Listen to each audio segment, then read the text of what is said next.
நீங்க என்ன பண்ணீங்க தெரியுமா? நேற்று சாம் டேனியல் சீனியர் ஜேர்னலிஸ்ட் நம்மளோட கலீக் அவர் பேசிட்டு வர்றாரு. அவர் தோல்ல துண்டை போட்டு இழுத்துட்டான் ஒருத்தன். லைவ் இருக்கு எல்லா வீடியோலையும் நீங்க பாத்தீங்கல்ல.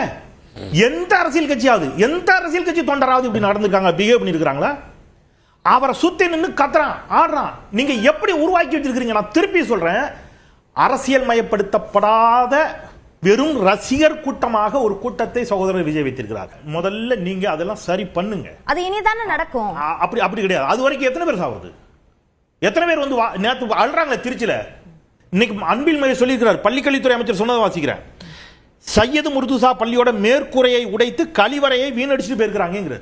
நீங்க நல்லா வாங்க, என்ஜாய் பண்ணி உங்க தலைவரை கொண்டாடுங்க. அரசு சொத்துக்களை சேதப்படுத்தணுமா, அரசு பள்ளிகளை சேதப்படுத்தணுமா? இது ஒரு இடத்துல இல்ல. நான் திருப்பி சொல்றேன், வள்ளுவர் கோட்டத்தில் ஆர்ப்பாட்டம், சென்ட்ரல் மீடியன் ஃபுல்லா உடைச்சிட்டாங்க.